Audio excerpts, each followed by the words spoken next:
Drafting a quarterback in the first round, if you are pretending to be Joe Schoen today, put your Joe Schoen hat on, is this a must?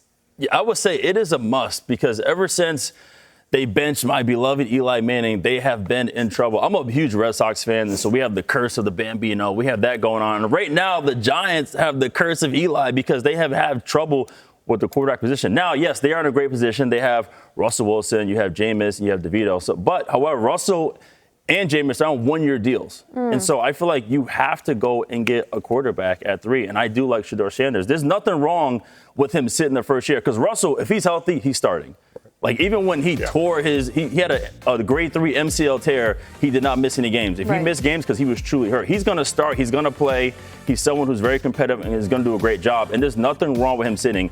Mahomes, who was drafted outside the top 10, sat. Rodgers, who was drafted outside the top 20, sat. So I have no issues with that. But you do have to get your guy for the future because they never had a chance to get their guy. So for me, it is vital that you find your quarterback for the future. And 3, I think, is a great value for Shedeur.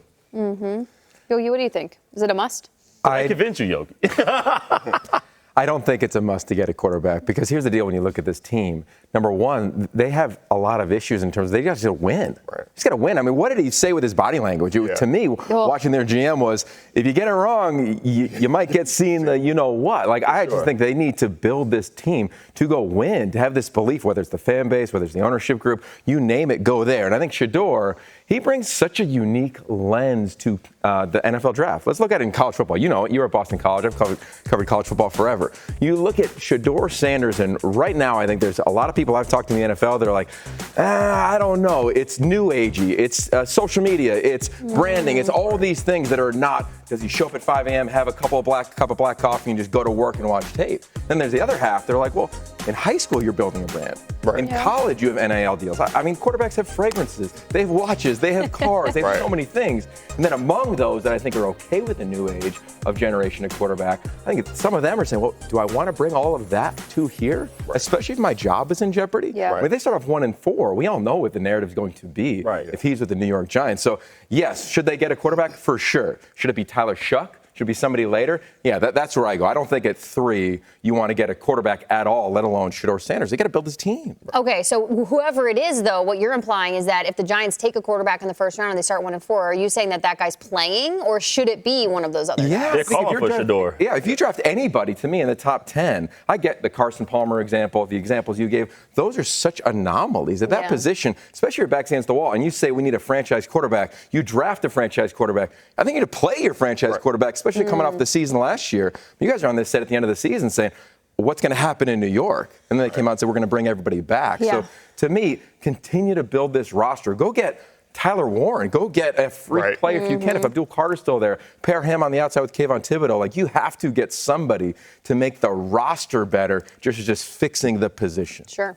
Yeah, Yogi, I agree with you. I agree with Joe. I don't think you have to reach for a quarterback early in this draft. You have 2 starting caliber quarterbacks in Jameson and Russell Wilson, who've already proven that they can go in and play and win you football games. So there's no point, in my opinion, based on your evaluation. Now, if you evaluate a quarterback and you think, okay, this guy, he is our franchise quarterback, we can go get him, but you're really on a timestamp. You want to win right now. You don't have time to wait and see if this guy can be the guy. You can get your franchise quarterback in following years. Next year, you never know who's going to come available via trade, free agency. So I don't think you want to reach now if you don't think that's the guy. It's an interesting point. Like, you think of Atlanta last year. We all freaked out when they went and got Michael Penix Jr., but the reasoning... Well, I think Kirk Cousins freaked out, but fair. There you go, Minnesota. To that point, though, I think the staff, at least after the draft, what they say, well, we thought he was the best available even when you look down the road. So if you think Shedeur Sanders, you project out the next 2 drafts, you're like, okay, we think he's going to be better than Kate Klubnik. We think he's going to be better than anybody that might be coming out in the NFL draft. And maybe you go do it. But I'm with you on that, man. Like, I don't think you want to go take this reach today for him. Is he proven? Yeah, I think he's a heck of a player. He's tough as nails. He's played 4 years as a starter. I talked to his quarterback coach yesterday, the guy who's developed him, Daryl Colbert. He works on one-on-one with them since he was in high school. He's ready for this. He's built for it. I don't think he can't handle New York. But I just think for the team, To me, it would shock me as they're building this thing to go win if they went out and tried to get a quarterback in number 2. It is a unique situation because while you reference the 2 veteran quarterbacks that are in the room, just remembering that they are both on 1-year deals makes it a really hard circumstance. So essentially, you have the luxury right now of playing on a Chargers team where you're like, Justin Herbert's our guy. Like, he's just the guy for the next couple years. If you're in the locker room as a Giants player and you don't go franchise quarterback, I feel like I'd be sitting there like, what are we doing? We have 2 one-year guys, and no matter who it is as your starter, you still don't know the future. How do you think that would feel if you're a player in the locker room? Well, I would feel comfortable just because it's Russell Wilson. You don't just say this guy is a 1-year guy. If he goes and balls out with New York, he could be a guy that's there for another 2-3 years. That's a good point. So I wouldn't completely throw that out. But, like I said, with the Giants, just where they're at, I don't think you really want to focus on the future. You want to focus on winning right now. Do you sit here and listen to all of this rigmarole about franchise quarterbacks and just thank your lucky stars for Justin Herbert? I know. I have a 6'6" quarterback with a beautiful cannon who in practice, you have to be on your guy or it's going to be thrown right in the bucket. So. I'd be curious, Will, like when you look at the NFL, and you've been there before with your 1-year deal, like what does that do for you as a player? Because I look at that QB room to your point, Jamie, I'm thinking, these 2 quarterbacks, the Jameis Winston or Russell Wilson, they're saying, I'm going to go show. I'm going to go prove that I am the guy. I'm going to go get another big deal. Well, but again, first of all, I don't think it's a reach based on just my tape and what for Shedeur is. Like everything you mentioned about Shedeur, he still went out there and performed at a high level. I mean, 74 completion percentage, 4,000 yards, and still balled out. And I've been in a situation where, I was playing on 1 to 2 year deals the last 5 years of my career. So I came in every season, trying to prove myself. I feel with Jameis, he hasn't been a full-time starter since 2019. It's almost like he's cool. Okay, I'm going to be the veteran in the room. Hopefully the dominoes fall where I'm back out there and I'm going to perform because he still has a great arm.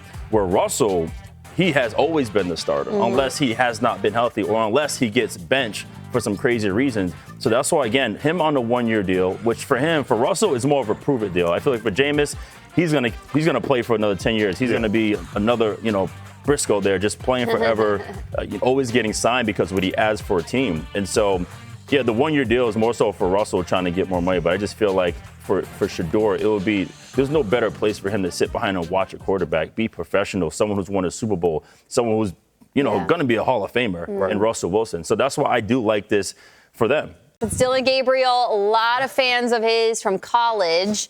But what do you know about him as he prepares to enter the NFL? Well, he's got a lot of dynamic traits. Number one, he's got the greatest it factor I've seen in 25 years in football. Okay, how do I define the it factor? You walk in a room, people feel your presence, and you make them better. Every environment he's walked into, and he's been in a bunch of them, right? Go to UCF, go to Oklahoma, now at Oregon. He's made everybody better. Who else did that? Oh, Russell Wilson. Yeah, the guy we talked about to start the show off. Very similar. You look at body types, how they play, competitive temperament. When I watch Dillon Gabriel, I've called a bunch of his games in his career, he does all those things. And at the most critical moments, the dude just wins. Whether you're on the road at Wisconsin, it's 4th and 13, you got a deal, he's done it. Whether it's Ohio State at home, middle of the season, he did it. I mean, he just has those traits to him. He's so unique. Experience is crazy, right? We all know that in this era of the COVID extra bonus year in college football. He started the most games in the history of college football, throwing for the most touchdowns in the history of college football, almost 20,000 yards thrown in college football. Point is, he's just played a lot. And I go back to when Russ was a rookie. I remember talking to Pete Carroll, and I said, tell me about this guy. And he goes, he just gets more awesome by the day. When you're around Dillon, you're like, I just want to go on vacation with you every day. Take us to Hawaii, please. I just yesterday morning. He's in Hawaii now. He's going to be there until the remainder of the draft and the opportunity that he has. But I just think when he walks in, we said in the first block of the show, it's a backup quarterback draft. He's going to walk in. He's going to make every environment better. Guys are just going to fall absolutely in love with him. And he's a gamer. He's been around it his whole life, much like Shedeur. His dad was a quarterback at Hawaii, an elite quarterback, played at a high level there. When he's been around sport, competitive natures his entire life. You talk to Manti, I'm sure he'd rave about the QBs that come from there, right? He idolized Marcus Mariota, which is why he wore the number 8 at Oregon. I just think of all the things you need as that position, as a backup, who can go win you games, it's him. He can scramble enough. He's got dramatic accuracy. You see it right there. I mean, he can hit locations. He's not going to have the speed. He's not going to have the size. But neither did you guys when you were coming out of college. I mean, according to all the experts. I had the speed. Yeah, you had the speed. Yeah, we heard about that. I didn't. Like you guys know what. I know you the mean. humility, I know what you the mean. humility, Tony. I did not actually. You know exactly what allows you to stay. I mean, you guys have been in facilities. 100%. I have not been anywhere near you have in NFL facilities. The quarterbacks have to have a presence about them. Yeah. And he has that. He doesn't try too hard. I mean, you've seen the elite quarterback play for a long time, Jamie. Yeah. I mean, this guy has all those traits. I know he's not going to be the number 3 pick to the Giants, sure, but whoever gets him in rounds 2 through 4, wherever he lets out, is going to get a bona fide winner, and I will go on record saying when he gets his shot, because he will, it's the NFL, he's going to win games. Right. He's just a winner. He's won everywhere he's ever been. Yeah, when I look at Gabriel, I pretty much see him as a gamer. You know, as you mentioned, played a ton of football, and that's a real benefit for him. So in terms of ability, I look at, you know, obviously you want to say Tua, left-handed quarterback. I look at Purdy. But in terms of, like you said, how he affects everyone, I look at, like, how Baker Mayfield was coming out. Like, when people talk about him, they talk about his self-efficacy, like how he really, truly is able to uplift everyone everywhere he went, even in Cleveland. When he came to Cleveland, Baker did, he was pretty much the savior when LeBron left. When he went to Carolina, when he went to the Rams, now in Tampa Bay, totally is complete leader there. And I see him that type of quarterback. So he's going to get into a room where, I mean, if you don't have it together, it might be a situation like Russell Wilson where he might just take your job. So I can see him playing like that. Yeah. He's got that element to him. You know what else I love, Jamie? I know you're going to love this too, because we both have families. Yeah. His NIL deal, he didn't say, go get me a Maserati. He's like, no, give me a van. Let me drive my receivers around. I mean, he's awesome. He was like a soccer mom before soccer mom. And this isn't like a cool, tricked out van, because Gardner Minshew actually has a van that he lives in down by the beach sometimes. Yeah. Dillon Gabriel has a minivan. Yeah, this is a minivan. When he got to Eugene, he was like, what's the number one thing I have to do? Is go connect with my teammates. That's Rhett Lewis, Guy Haberman, shout out to those two guys. But he took us around prior to their first game of the season, because we were like, is the van real? And he's like, yeah, the van is real. His receivers, tight ends, his teammates would pour into that thing, and he'd take him to go drive. Well, and you guys all know, road trips, that's where connections happen. Oh right. Well, thanks, Yogi. Now I'm going to go sell my Maserati and just... Okay, Will. You're good. Slight flex. I'm just going to... No. Slight flex.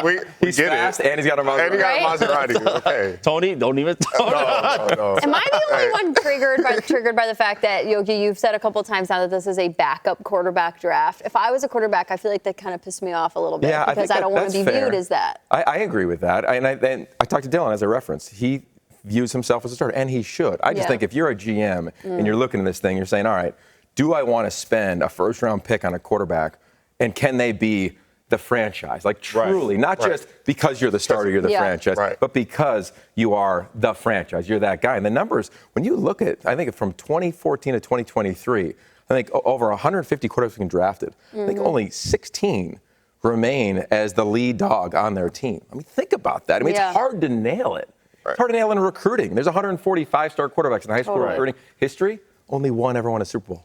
It was Stafford. Wow. Team 2, year 13. It's just a hard science to nail. So that's why I say that. I think the guys we reference, maybe the quote-unquote backups, I think they'll play for a long time. They might be Jake Browning. Like, they might be these guys that have a ring. They might be Gardner Minshew, and they get a shot. And see what happens when you get your opportunity. Yeah, Chad Henne, who gets a couple of rings, and he just had to be like back up to like the greatest quarterback of this generation. He would quit football if he can't play both sides of the ball. Giants GM Joe Schoen was asked about this on Wednesday, that if the New York Giants were going to draft Hunter, would he play both sides of the ball, apparently, or not have him play at all? We're in a unique position that, we have 3 good receivers, and, we like our secondary right now. So that'd be our situation will be unique. So, would not be afraid to play him on both sides of the ball. I think it would be difficult, but he's proven that he can do it and be available. Not giving us any clues, Joe Schoen. Let's play 3 and out. Will, what do you make of Joe Schoen's comments on Hunter specifically being ready to play both ways, since he did so convincingly in college? Yeah, I mean, this is the exact GM that he'll need to play both sides of the football. I mentioned before that you need, one, a GM on board, a head coach that's down with it, and also you need a good quarterback to get you the football, and that's what he did benefit from when he was at Colorado. So if he went to New York, as he mentioned, they feel really good at receiver. They have a bigger need at corner. They did sign Paulson Dable from the Saints to be there in the secondary as well. And you have Russell Wilson throwing the football. So if he were to play both sides, it looks like it would mostly be corner supplementing some receiver. Tony, what do you think? Yeah, I like Hunter. I like him more as a corner. I think he's long. He can play the press. He kind of reminds me of what we did in Arizona with Patrick Peterson. We had him play, obviously, corner, but we incremented him on offense with plays and packages for him. I mean, he even threw touchdown passes for us. So I view Travis Hunter as one of those guys that can do that, but I think he needs to get great at one position first before we worry about another. What do you make of him coming on saying, I would rather not play than not be able to play two sides of the ball? I think he's just talking. He loves football. That dude is a gamer. He loves football. He's not going to not play, but I like his mindset. I like where he's at mentally. I know he loves football, so he's my type of guy. I think ultimately the role of a coach or a GM is to get your players to maximize who they are, be the purest version of them within the confines of the franchise or the organization. For Travis Hunter, this is just who he's been his entire life. So I've talked to some people in the NFL about him. They've interviewed with him. They're like, this is just what he expects. Like, this isn't anything different. Playing 1,500 snaps last season was just another day in the office. Practicing 140 snaps, playing 150 snaps in a game, it's just what he does. So I don't think it's that big of a deal for him. And I think that those that have met with him thus far really come away being like, yeah, this is just a day at the office. This is just what this guy does. And I think with that, I don't think you want to take away the makeup of someone, especially early on, the makeup of who they are as a player. So I'm looking forward to hopefully seeing him play both ways because it's so unique. Everybody's going to be glued to him, but ultimately, I think he's just so special that you have to do it early on just to get him. This is his comfort zone. It must inject something into a building to have a kid come in who loves the game as much as he does and wants to study and be with the team and around the building as much as he does. Bull, which wide receiver not named Travis Hunter, you are not allowed to talk about him in this question in second down, that you would draft out of this year's wide receiver class? Well, I called the game when Travis Hunter was covering Tetron McMillan.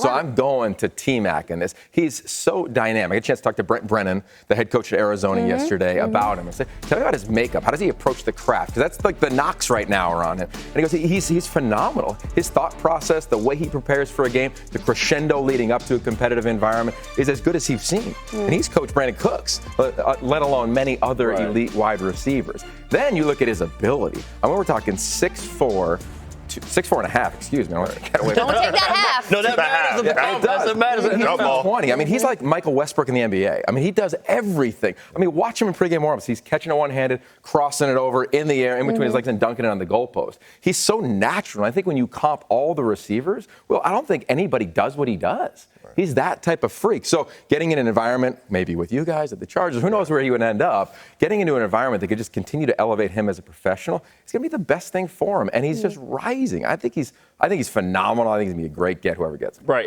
And I had the pleasure, actually not pleasure, I coached against him in 7-on-7. And when he would come on the field, everyone knew exactly who T-Mac was. And he showed that, in T-shirts, playing 7-on-7. So I agree with you there. Yeah. What about your wide receiver? Not named Travis Hunter, not allowed. Yeah, it'll sting a little bit because this guy went to Texas, being a former Sooner. But I really like Matthew Golden. I think he is an all-around one of the best receivers out, just because he's able to play inside, outside. You can move him around.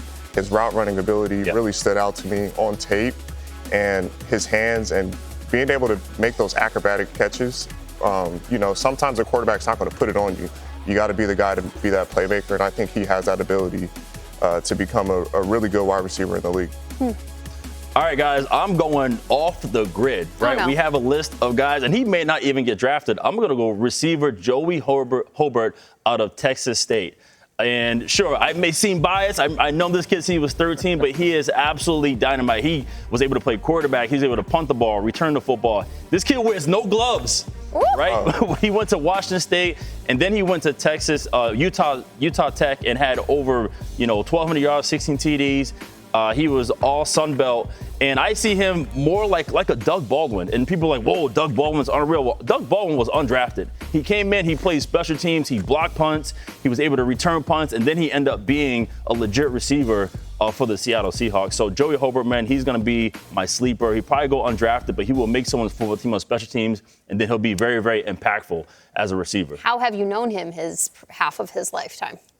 Coached him? I did in high school, yeah, and I just followed his whole journey. Cool. And for him to get to where he is at Texas State, man, and now in position to put himself in the NFL. His father, Billy Joe Hobart, was the quarterback on the 91 Washington team, and so yeah, a little bloodline there.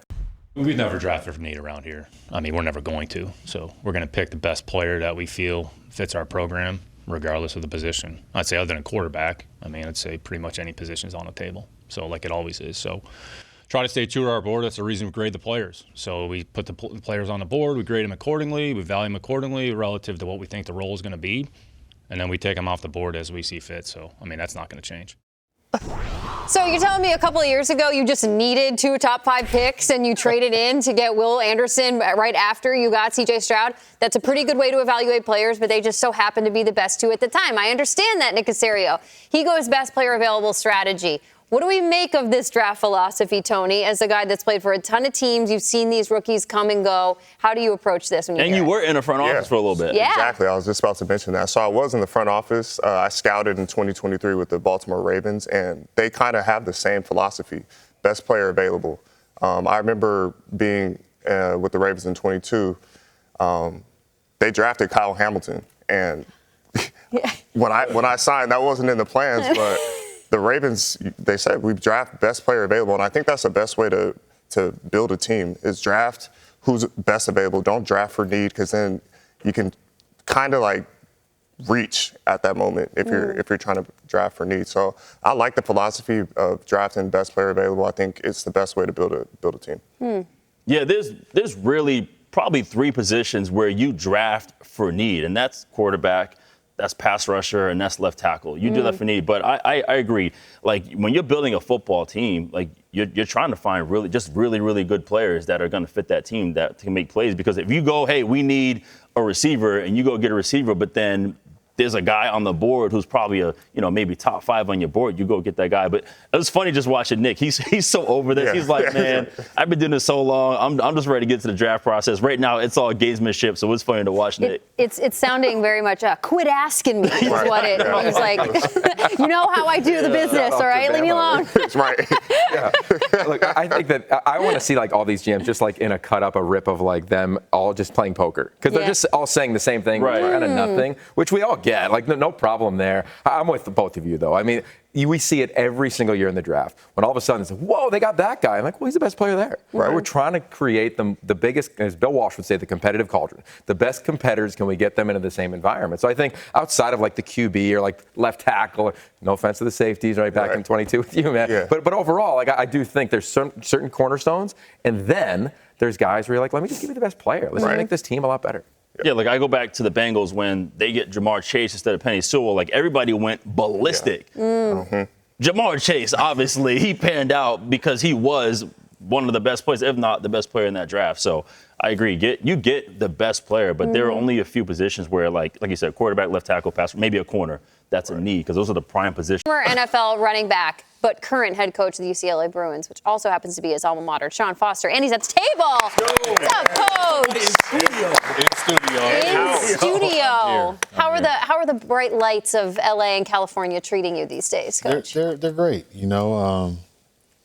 Portal just opened yesterday, a couple of days ago, and just navigating through that. But we're in the middle of spring ball. My guys are playing well. Competition is up high. We're just enjoying what's going on right now. And, I'm going to continue to bring in guys that can help this program and get us to where we need to be. Absolutely. But you also have to have some pride in the guys that are moving on in the next part of the process, your NFL draft prospects, but also because you were a part of that yourself. You were the 34th overall pick back in the 2002 draft. What are your memories? And the question says best memories, but there also might be some challenging ones that pop up in the pre-draft process that you remember. I was pissed because I was the 34th pick and didn't make the first round. That's incredible. That's what you remember. So that's the first thing that comes to mind. But no, I was excited to get drafted back to Carolina. So I'm originally from North Carolina. Okay. My dad was in the military. We got stationed to Orange County, and we stayed out there. And then just getting drafted back home because everybody on both sides of my family is in Charlotte. So it was exciting to go back home and be able to play in front of my family. Some people might think that's touchdown I want to see. I'm sorry, I want to see the dive. I'm McClain, wait for that one. Some people might be bothered by that, like, oh, I wanted to go somewhere different, or I don't want to be near all this family. But that was something that actually helped you, and you were excited about. In the NFL? I was excited about that because playing at UCLA in college, a lot of my family didn't get to see me play. Yeah. So it was just cool that they were able to see basically my whole career. So that anger kind of alleviated maybe once you got the most jersey on. definitely. Okay, cool. That's good. You think back to when you were drafted to now, the media has changed, right? Like think of this show, this set, a lot of opinions, right? You could live in the quote of praise and blame are all the same at times. But as a young athlete, sometimes you hear criticism. When you think about your draft process, and now you're mentoring guys through a draft process, how were you able to process it yourself when you went back home, as you referenced earlier, against some of the things that people said about you within your draft profile? At the time, you probably let that stuff bother you or motivate you on whatever you're hearing or whatnot. But if I can go back, you're never as bad as they say, you're never as good as they say. So, just always come out there and just compete and play hard every day and everything will work out. Yeah. You got several players getting ready to go on the draft. Like, what's some good advice that you've been giving them to prepare them, obviously, for draft day and post-draft day? So when we were talking to our guys about getting ready for the combine, just be yourself. Yeah. We have a lot of highly intelligent guys that can come in there and really articulate what they've done on the field and what the rest of the defense or offense does. So make sure that you let them know exactly what you know and how you can line up everybody else on the field. Yeah. Showcase that UCLA education. Right? There you go. Deshaun, we just had Tom Pelissero mention one of your incredible linebackers, Carson Schlesinger. Like, talk about what kind of player he is, because he has him possibly sneaking to the first round. And just talk about him, like what kind of player, what kind of person he is. Great person. He's a player that waited to get his opportunity, and as soon as he got that, it took off. He was somebody that we had a relationship because he was on scout team. Right. And he was somebody that I always are my running backs looking at the hole? How are they giving away where they're running? Just give me any kind of tips that you can see. And he would always just give me good insight. And that's how I knew, this guy's really a student of the game. But he was always on all four core special teams. He's a guy that, he was playing. He just wasn't playing linebacker. Right. But once he got on the field, we couldn't take him off. That's dope. So many talented players on that defense. You referenced Carolina. I love that Sal Sinceri was on that staff. Now your offensive coordinator is his son, Tino, who was like a ball boy way back in the day. Navigating the quarterback room, you're navigating the portal. Like, what has it been like here with a new staff as well as a chaotic time in college football, especially these 10 days here with the portal being open? I really enjoy my staff. Tino's fiery. He's a young, aspiring coach that really wants to get out there and show that he has the ability to lead the offense. And, he played quarterback, so I'm excited about that. But, he's similar to his dad. His dad's a D-line coach, played linebacker at Pittsburgh. He played quarterback at Pittsburgh. So there's a little bit of competition in there. But we actually played Pittsburgh in the bowl game, so he has one up on me. Yeah, we get a little bit love. And how about this time now? Like, it seems chaotic. Like, here we're talking NFL. Right. Can you imagine paying a one-year deal? Like a one-year deal, and you get to renegotiate it every year. You get to do that now, like in literal real time with your roster. How is UCLA positioned to navigate that? And of course, there's a ton of news around that in the quarterback room right now. It's just the nature of the game right now, So you have to be open. If you want to play ball, this is what's going on, and we're excited that the players actually can make money now, and we're going to continue to raise money and get the top talent that's locally and in the United States. So I'm just excited that, we have a collective that's able to raise money and get me the players that I want to get to be successful. Okay, Coach, I have a two-part question. Okay. Are you one of these coaches who runs your building where you know everything that's going on in every nook and cranny of your building, in the hallways and out on the field and in the strength room and everything? Are you one of those guys? You could probably ask the people that are here. Yeah? You think you're like that? Yeah. So when a future Hall of Fame quarterback who lives in Malibu wants to go throw in the off season and just show up on someone's field, how does one navigate that request? And were you aware that Aaron Rodgers was going to show up and work out in Westwood? We actually can't tell you if we were aware or not, but we made sure that it was open. So you're telling me that Rodgers and DK didn't have to jump the fence in Westwood? Put the lock on today, guys. Exactly. Whoops, someone just left the lock hanging open. But one thing that is, DK works out every morning. So we see him, our players see DK Metcalf every morning at 5 a.m. He's one of the first people in the building with the coaches, and he trains and he helps our players out. So I'm pretty sure that's how Aaron ended up there. Were you on site when that workout happened? I would say so. Okay. Was it because like some people who see because some people who see Rodgers throw like in person, whether it be his first year or his 20th year in the NFL, it's just something to behold sometimes. Where it's just a beautiful football that's thrown when he works out. To be honest with you, we get a lot of the top quarterbacks to come and throw at our school. You know, a couple years ago, Gronk and Tom were always out there. You see Russ, Watson, DTR, you know, our current guys. So it's just somewhere we like to open it up to the NFL guys. If you need to train, come train here, like, you know, because you can give knowledge to my current players. Absolutely. You know, so it's a way that they can give back to us, and we just allow them to use our facility. Get some work in, TJ. What we doing?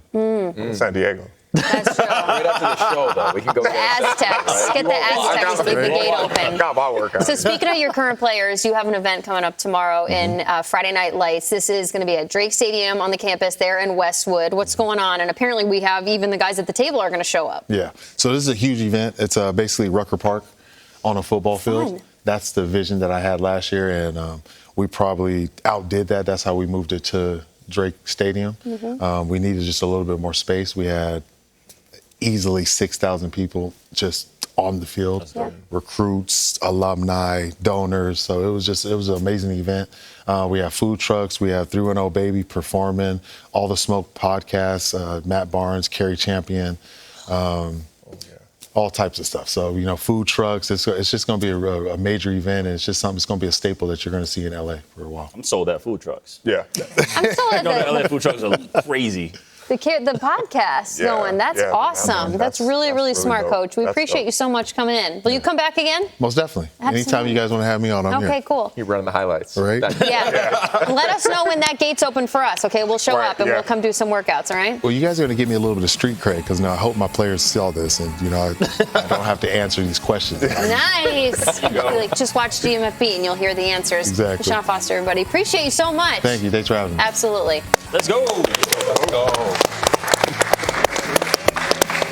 Overall, it's like a down year in the draft. Like, how many times have we heard that? Yeah. But at running back, it's the best class I've ever seen. Wow. I mean, I love this group. And I think when you look at running the football, I always go to where I was trained, Alex Gibbs. The run game of Alex Gibbs and the Denver Broncos made super famous Mike Shanahan. But what do? They just rotated guys in at running back. You go back, it's Terrell Davis, 6th-round pick. Orlando Gary, 4th-round pick. You just looked at these guys that were leading the league in rushing in this scheme. So when I look at this year's class, like, yes, Ashton Jeanty is at the top of it, but I think it's got tremendous depth. I look at Quinshon Judkins out of Ohio State, just called their spring game a week ago, tracked them in the CFP. He's got home run ability. He's a transfer from Ole Miss, a dynamic player, does a little bit of everything.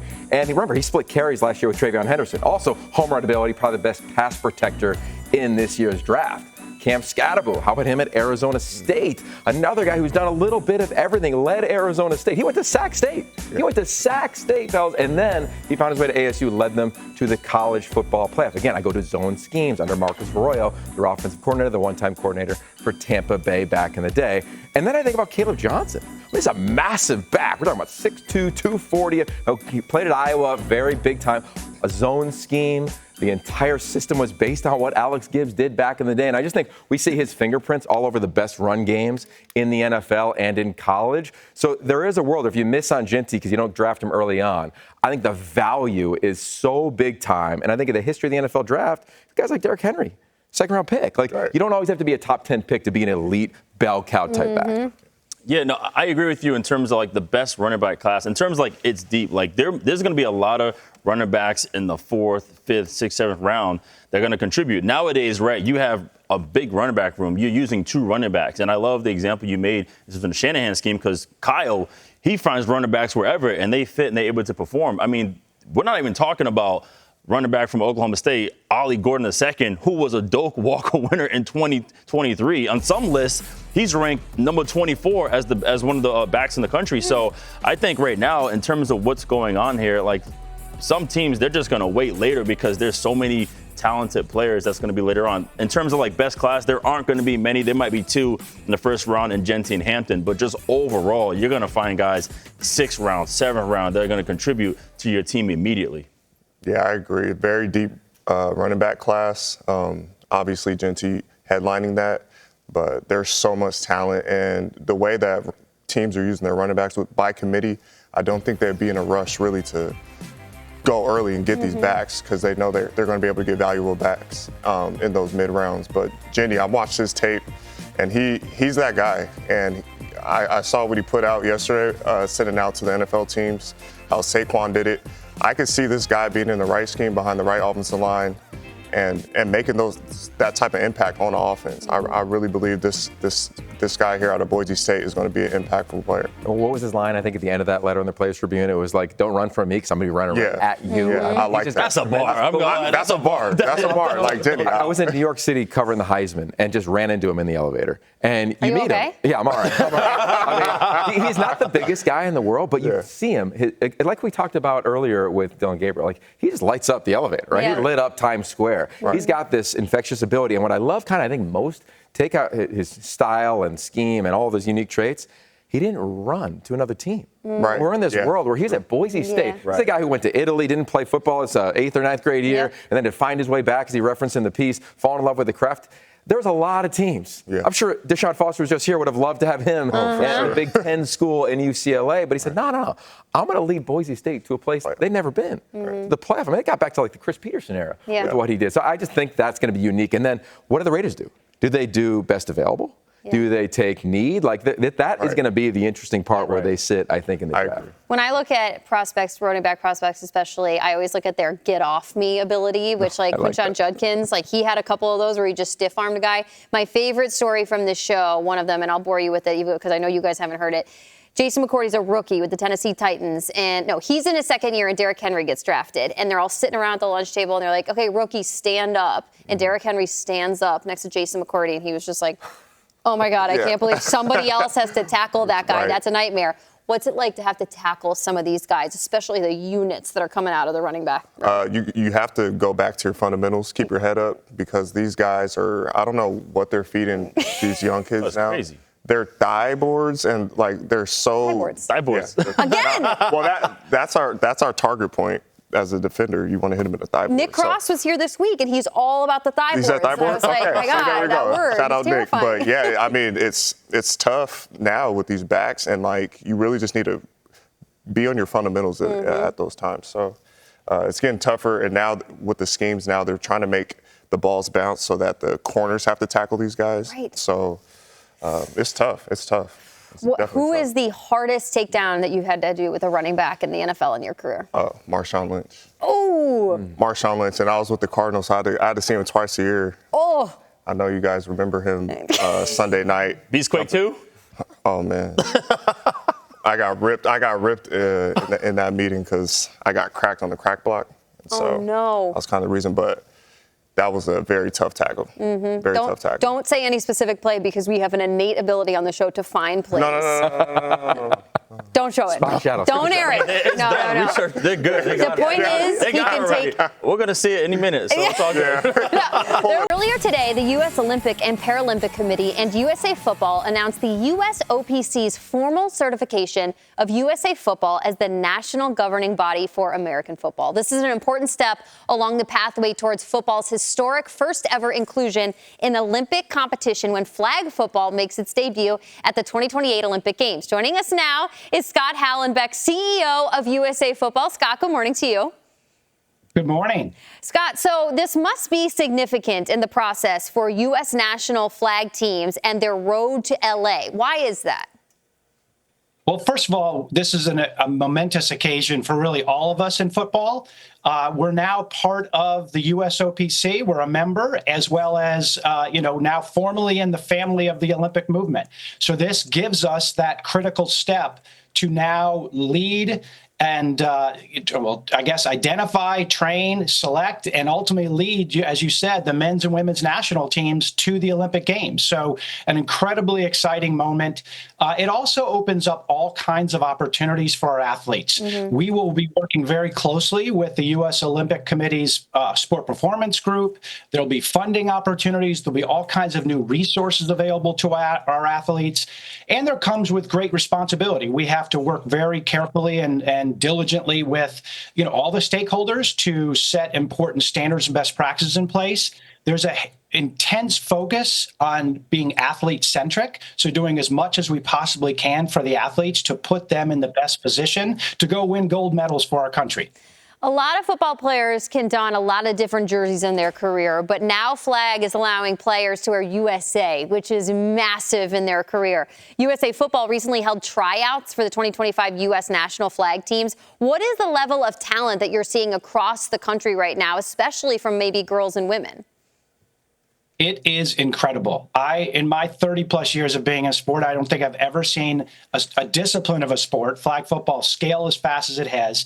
And obviously with the new opportunities and equitability for girls and women, it is unbelievable. The quality of talent just continues to get better. If you talk to our athletes, they'll say every single time there's a trials, they're just stressed to no end because they see this amazing talent coming up. And we're building this pathway. So we obviously adults, men's and women's are the ones who will represent us in the Olympics, but we have a 15 and under boys and girls clubs national team. We have a 17 and under, and soon there'll be 23 and under.